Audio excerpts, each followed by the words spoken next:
Assalamualaikum warahmatullahi wabarakatuh. Hari ini saya, Mnemonik Luki Alfitri dari Pendidikan Geografi, sedang berada di SMA 10 Kota Bekasi dan sedang melakukan PLP 1. Saat ini saya akan mewawancarai beberapa narasumber di sini. Yuk ikuti kegiatan saya hari ini. Saat ini saya sedang bersama Ibu Una selaku Kepala Sekolah dari SMA 10 Kota Bekasi. Ibu, sebelumnya bagaimana tata kerja di sekolah ini sistemnya, Bu? Bismillahirrahmanirrahim. Assalamualaikum warahmatullahi wabarakatuh. Terkait dengan sistem yang dan tata kerja yang ada di sekolah ini, ya kita sudah jelas ya Mbak ya, ada aturan mainnya, sudah ada visi dan misi sekolah, kemudian juga sistem tata kerja sudah diatur dalam job desk masing-masing, baik itu dari mulai job description untuk kepala sekolah sampai wali kelas, guru bidang studi, itu sudah jelas, sudah ada job masing-masing. Nah, di sekolah ini apa ada kultur atau budaya yang diterapkan terhadap guru dan siswa-siswanya, Bu? sejauh ini yang sudah diterapkan di sini adalah pembiasaan untuk kelas anak-anak yang muslim itu untuk sholat duha bersama, kemudian sholat berjamaah, kemudian juga untuk membaca ayat suci Al-Quran di pagi hari, tadarus bareng kayak gitu. Terus juga saat ini pun karena kita sedang mengikuti Adiwiyata tingkat nasional, terkait dengan itu juga kita mulai pembiasaan kepada anak-anak kita untuk membuang sampah pada tempatnya dan mengurangi produksi sampah plastik. Nanti ketika mereka sudah masuk, mereka harus membawa tumbler dari rumah, alat makan, alat minum dari rumah, sehingga produksi sampah plastik di sekolah itu bisa diminimalkan. Lalu Bu, untuk kegiatan seremonial formal seperti kegiatan upacara, itu apakah Ibu sebagai kepala sekolah selalu ikut serta dalam kegiatan tersebut? Untuk kegiatan upacara 17 Agustus dalam rangka memperingati Hari Kemerdekaan Indonesia, itu kita memperingati secara virtual karena ada larangan untuk mengadakan kegiatan muda atau mengumpulkan massa dalam jumlah banyak, makanya kita upacaranya mengikuti upacara di istana, jadi virtual masing-masing gitu. Ya, kemudian kalau untuk rapat ya jelas kita selalu koordinasi, ya koordinasi dengan Wakasek, dengan Bapak Ibu guru, termasuk dengan orang tua. Nah, tapi memang untuk saat ini rapat-rapat dalam tatap muka kita sedang menghindari, kita minimkan, tapi lebih pada rapat-rapat dalam bentuk virtual.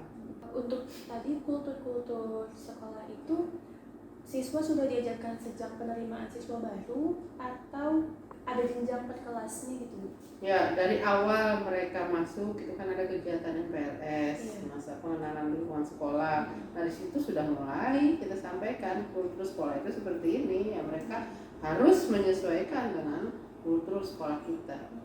Jika ada yang melanggar, apakah di sini ada sistem sanksi atau pengurangan poin atau seperti apa, Bu? Ya, untuk pelanggaran ya tentunya ada tindakan dari sekolah. Kita juga nggak bisa yang melanggar disamakan dengan yang tidak melanggar, cuma mungkin tahapan-tahapannya itu ya. Kemudian langgar sanksi-sanksi seperti itu pun kami usahakan untuk sosialisasi terlebih dahulu ya.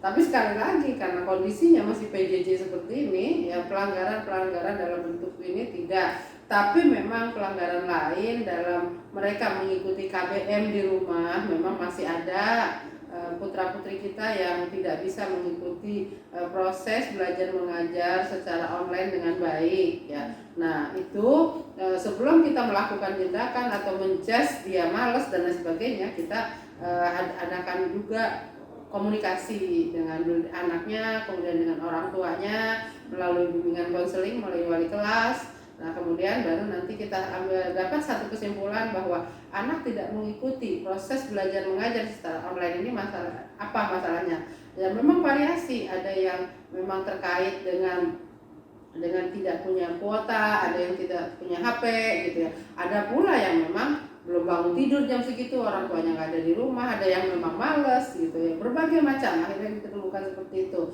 Akhirnya kita cari solusi masing-masing. Anak yang tidak memiliki kuota atau tidak memiliki HP, ya kita coba mereka pembelajaran di sini kita tarik ke sekolah. Ya, kita tadi ke sekolah ada beberapa memang tidak banyak, kita maksimalkan fungsi dari lab komputer yang ada di kita. Tuh, jaringan kan kita ada jaringan internet di sekolah bisa gratis dimanfaatkan oleh mereka.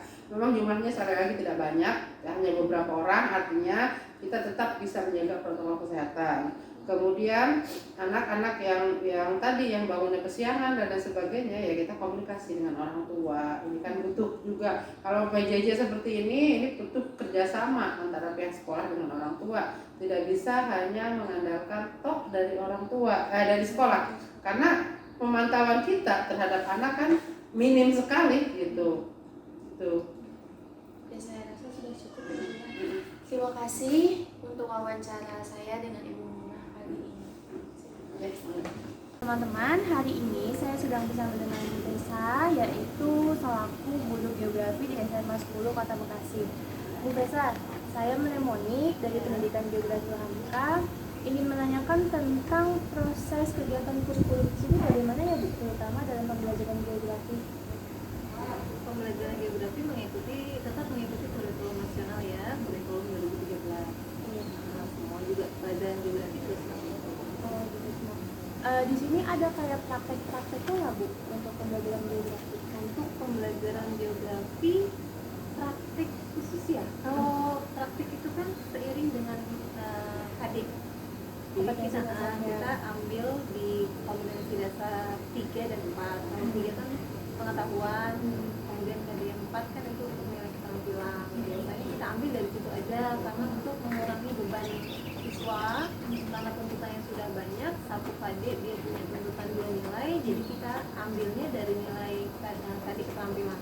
Untuk praktek Kalau praktek itu di dalam kelas atau ada labnya sendiri atau siswa itu dibawa untuk observasi keluar sekolah? tergantung temanya. Oh gitu. Tergantung temanya. Kalau misalnya sebelum COVID ya, kalau sebelum COVID kita materi software bisa di dalam kelas. Materi pedosfer, wigisfer. Kalau pedosfer kita praktekkan mengukur pH, kemudian mengenali sifat-sifat fisik tanah, itu bisa di dalam kelas. Kalau untuk materi transfer juga masih bisa di dalam kelas, mereka membuat maket media-media pembelajaran, kemudian simulasi vulkanisme, tektonisme, itu semuanya di dalam kelas. Kalau untuk tema antariksa, tata surya, itu biasanya kita bawa ke lab. Ada lab IPS, di situ ada media belajar, di situ kita tayangkan semuanya. Biasanya media belajarnya menggunakan video interaktif atau menggunakan video. Di situ di media tersebut, di papan pintarnya itu kita tinggal pilih menu apa yang sesuai dengan tema. Oh gitu. Tapi di lab sendiri disediakan kayak alat-alat praktek seperti global, peta, seperti itu ada. Betul, ada di sini juga ada lab IPS, ada global, diantaranya ada global, ada papan pintar kita biasanya sebut papan pintar itu videonya nggak hanya untuk pelajaran geografi, geologi dan sebagainya ya. Kemudian ada teropong, ada batuan, dan ada maket vulkanis. Untuk pelajaran geografi sendiri itu dikhususkan untuk IPS atau anak dari IPA bisa minat untuk Bisa, iya bisa. Kita di IPS wajib ya namanya geografi itu pelajaran materi wajib untuk wajib minatan. Tapi untuk IPA kita masuknya di lintas minat. Untuk di kelas-kelas itu sendiri biasanya dalam proses pembelajaran ibu suka menyebutkan seperti kebiasaan baik atau kultur yang memang diberikan khusus untuk siswa itu ada apa gitu? Kebiasaan baik bisa kita lihat dari presentasi langsung. Ya, ketika mereka presentasi, kemudian cara menyampaikannya dari presentasi langsung biasanya. Kalau untuk ada rubrik untuk menilai kebiasaan baiknya itu tidak, karena terkadang kalau rubrik itu anak-anak biar nilainya bagus tidak sama dengan teman. Jadi kalau untuk penilaian sikapnya dari saya aja jurnalnya. Oh ya Bu, untuk kegiatan-kegiatan seremonial gitu ya Bu, khusus ibu sebagai guru kayak ada yang lebih bagus terus upacara hari-hari besar itu semua guru ikut atau bagaimana? Iya pasti ikut. Karena kan masuk pembinaan moral ya dan kebangsaan. Setiap apa namanya hari besar nasional pasti kita upacara. Tapi itu sebelum COVID ya. Kalau sekarang tidak ada. Paling secara virtual aja tetap kita laksanakan. Biasanya kalau hari-hari besar petugas upacaranya tetap siswa atau Iya, terkadang dari guru. Kita pernah semua petugasnya dari guru pernah. Jika hari guru semua petugasnya guru. Kalau untuk hari nasional biasa semua ekskul juga. Jadi marching band, kemudian paskibra, member anak-anak. Mengenai ekstrakurikuler tadi Bu, apakah guru pengajar juga ada ikut serta dalam kegiatan ekstrakurikuler itu atau bagaimana? Kalau guru pengajar ada beberapa guru pengajar yang diminta sebagai pembina ekskul. Kalau untuk pembina pasti ada sedikit banyak dipilih mengapa beliau dijadikan pembina, karena mungkin ada lidianya. Contoh pembina KIR ya, supaya beliau bisa memberikan ilmunya di ruang yang lain selain di ruang kelas. Ya cukup sampai di sini wawancara saya dengan Ibu Esa, selaku guru geografi. Terima kasih. Ya, hari ini saya sedang bersama Nabil Muhammad Fujeri, yaitu alumni dari SMA 10 ya, di tahun 2020 ini. Beliau adalah ketua OSIS ya? Ketua OSIS di tahun 2019-2020. Kak Nabil, sebagai alumni SMA 10, apakah ada budaya baik yang melekat nih sampai sekarang yang diajarkan sama sekolah? Kalau dari budaya baiknya sih Kak, dari awal kami sudah diajarkan untuk 5S Kak. Ya, senyum, salam, sopan, santun. Jadi itu diajarkan untuk ke semua orang Kak, kayak teman seangkatan maupun adik kelas, apalagi sama kakak kelas sama guru-guru yang ada di sini, semua seluruh warga sekolah. Misalnya satpam, editor segala macam. Kami juga emang ditekankan dari awal untuk mematuhi 5S tersebut. Itu diajarkan sejak pertama masuk atau gimana? Dari awal sejak pertama masuk Kak, dari MPLS. Oh, MPLS. Sekolah. Pengenalan dengan sekolah. Untuk di OSIS sendiri, apakah ada kultur sendiri yang dibentuk? Kalau kultur sendiri sih kami ditekankan untuk menjadi pribadi yang lebih baik dan mengikuti kedisiplinan sekolah sih Kak. Jadi kalau misalnya yang ada yang nggak disiplin pasti bakalan disidang, malah di OSIS itu sendiri bakalan disidang gitu. Jadi misalnya ada satu orang yang melanggar dan seluruh angkatan tersebut tuh bakalan menekankan dia untuk sadar. Oh gitu, berarti ada punishment ya? Iya, ada punishment tersendiri. Apalagi kalau misalnya dia udah benar-benar kelewatan, dia bakal dikeluarkan Kak. Lalu gimana sih Kak struktur kepemimpinan di OSIS tuh? Kalau di OSIS kami ada satu BPH, terus sama 10 seksi bidang. BPH itu terdiri dari 3 orang Kak. Ketua, wakil ketua ada 2, ketua 1 dan ketua 2. Sekretarisnya ada 2, sekretaris umum dan sekretaris 1, bendahara 2 juga, bendahara umum sama bendahara 1. Terus ada sekbid 1 sampai 10. Untuk di SMA 10 ini kelasnya IPA IPS atau ada bahasa juga? IPS.